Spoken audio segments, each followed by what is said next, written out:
Pasamos a otro tema. Quedan pocas semanas para la Navidad y con ella una serie de gastos que conlleva comprar regalos y preparar la cena también, o extender eso para el año nuevo.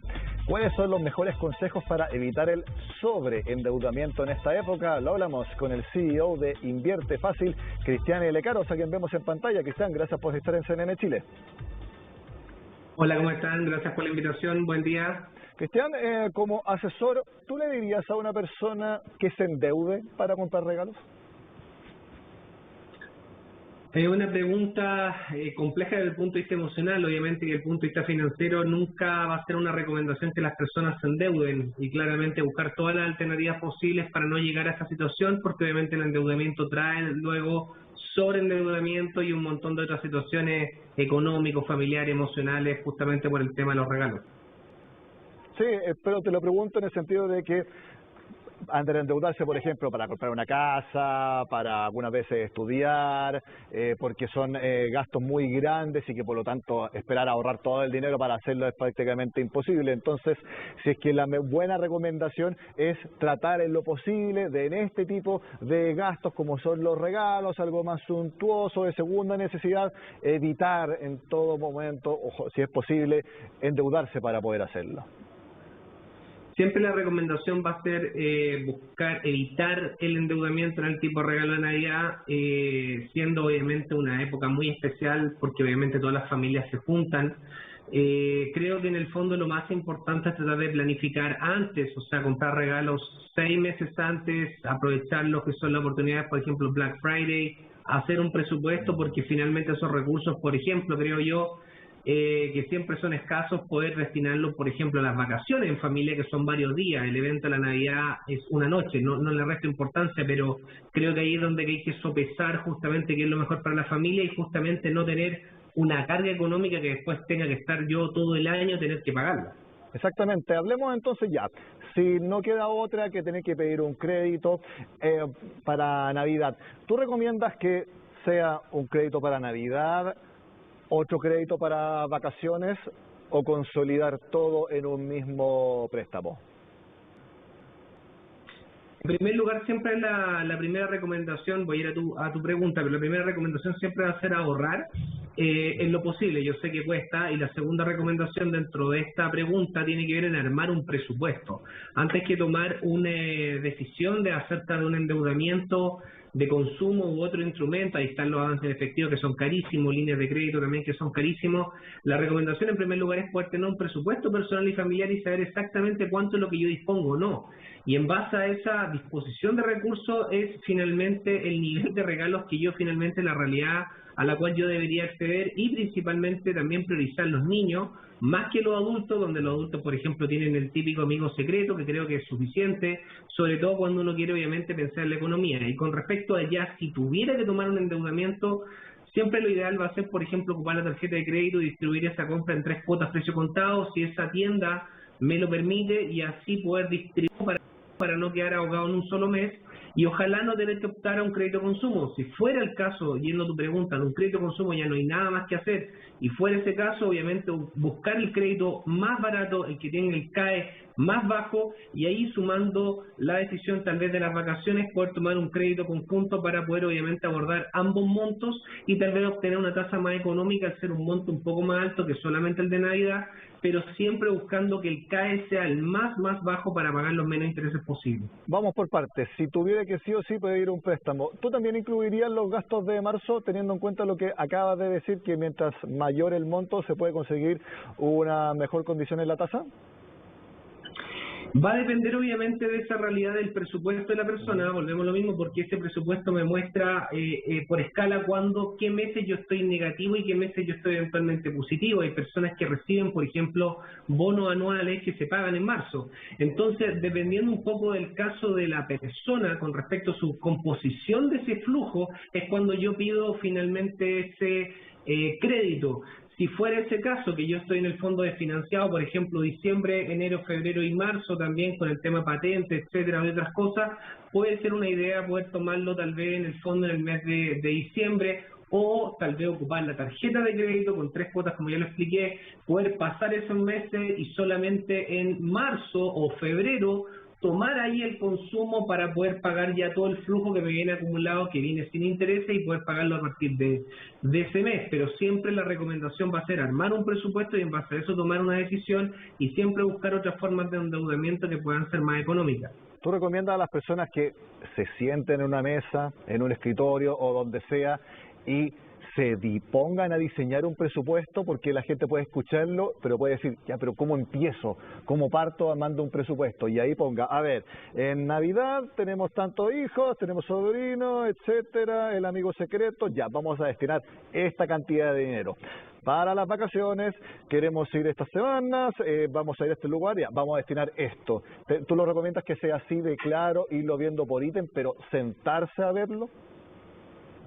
Claramente un presupuesto, y lamentablemente no es algo tan común de nuestra cultura. Yo cuando enseño en diferentes talleres de educación financiera, no más allá del 10% de las personas que van lo han hecho. Un presupuesto es fundamental, es exactamente igual que cuando tú quieres ir al médico y hacerte un chequeo anual de salud. Si tú no tienes un examen de sangre, finalmente no sabes cómo está tu colesterol y tu triglicérido. Entonces esto es exactamente igual. Si yo finalmente no logro bajar todos los ingresos, que finalmente en lo concreto es un Excel o un papel donde yo pueda cargar los ingresos de la familia, sean mensuales, si hay algún bono trimestral, anual, me llega algún dinero adicional, todos los ingresos que yo pueda detallar, y que por supuesto tengo que ir actualizándolo todos los meses. Y por otro lado, todos los gastos: luz, agua, gas, teléfono, parquímetro, propinas, peluquería, colegios, benzina, taxi, lo que sea, todo lo que está dentro de ese presupuesto, desde el punto de vista del día a día, como también de las cargas financieras. Ahí están las cuotas si ya tengo consumo de alguna casa comercial o de algún banco, crédito hipotecario, inversiones, ahorro. Entonces nosotros separamos lo que son gastos, por así decirlo, no financieros y financieros, y trato obviamente siempre de poder refinanciar esos gastos financieros, porque disminuyendo la carga del interés me genera más disponibilidad de liquidez en mi presupuesto mensual. Pero eso es fundamental a la hora finalmente de definir cuáles van a ser los regalos de Navidad, cuáles van a ser mis vacaciones, cuál es mi realidad de cambio o no cambio de auto, de inversión, de ahorro. Es fundamental, es la regla básica en una casa, y por supuesto las empresas también, para poder obviamente tomar esas decisiones. Porque lo peor es llegar y gastar y pensar, de ahí vemos cómo lo pagamos. Eso nunca. Ahora, Cristian, lo que tú mencionabas de las tarjetas de crédito, 3 cuotas precio contado, porque muchas personas también cuando ocupan tarjeta dicen, a ver, ¿en cuánto cuotas lo divido? Y ahí sería bueno ver en casas comerciales o lo que los emisores de las tarjetas permiten el máximo quizás de cuotas sin interés.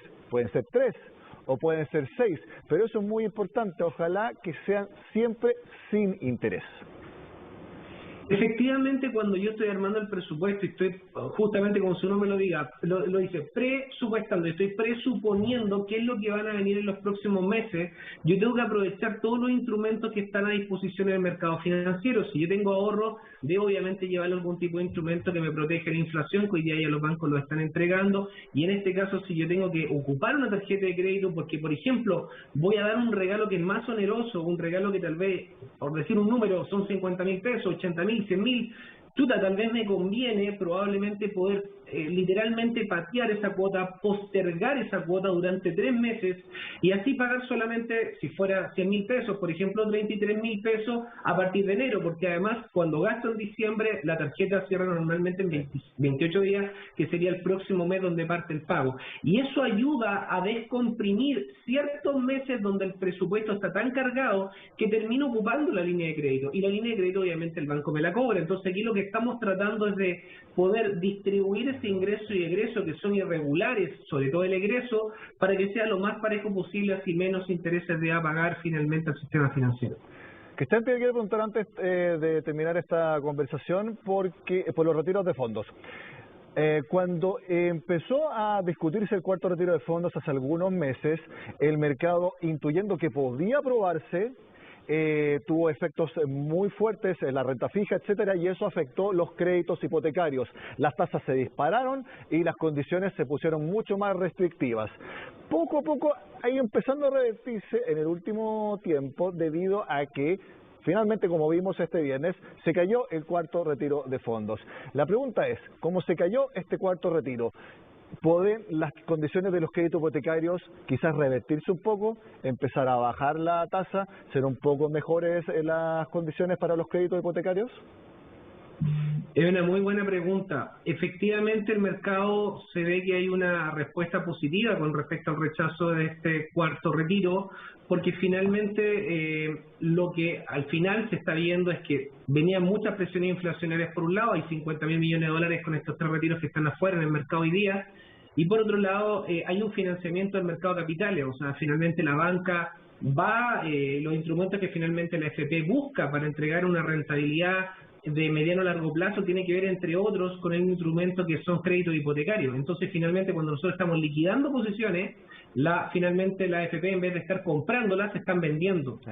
Y al estar vendiendo en ese efecto de compra y venta, finalmente el interés sube, porque finalmente tiene que ser más atractivo para que encuentren algún comprador a ese tipo de instrumentos los bancos. Entonces los bancos finalmente, al no encontrarlo, empiezan también con problemas de financiamiento y créditos, como tú bien dices, se redujeron a 15 años, y las tasas de interés también existe ese efecto que empiezan a aumentar las tasas a largo plazo, lo cual le hace muy mal a todos los chilenos porque terminamos pagando obviamente mucho más en nuestro hipotecario asociado a la UEF. Ahora, con este cuarto retiro uno ve que la banca va a volver muy probablemente a extender estos créditos hipotecarios, que algunos de estos bancos están hoy día en 15 años, a volver probablemente a 20, a 30 años, que es lo que sería bastante bueno, por supuesto, para todos los que somos consumidores, que usamos el sistema financiero, obviamente, para comprar nuestras propiedades, etcétera. Pero lamentablemente la tasa de interés lo veo, al menos en el corto plazo, y también dicho por personas que están asociadas a la banca, el presidente de la asociación de bancos, etcétera, que no se ve en el corto plazo que las tasas de interés vayan a bajar sustancialmente, al menos en los próximos años, y por ende nos podríamos encontrar con créditos que vuelven al 30 años, pero difícilmente que nos vamos a encontrar con tasas como veíamos de CAE del 3%, que eran, y bueno, previo a la situación social de octubre, que era el 2%. Eso va a ser muy difícil de encontrarnos ahora en el corto plazo, pero obviamente sigue siendo un buen instrumento de inversión, de ahorro, la compra de un activo inmobiliario para, obviamente, muchas personas que siempre están preguntando acerca de eso. Cristian Lecaros, muchas gracias por tu tiempo con CNN Chile este sábado, que esté muy bien. Muchas gracias por la invitación, que esté muy bien, buen fin de semana.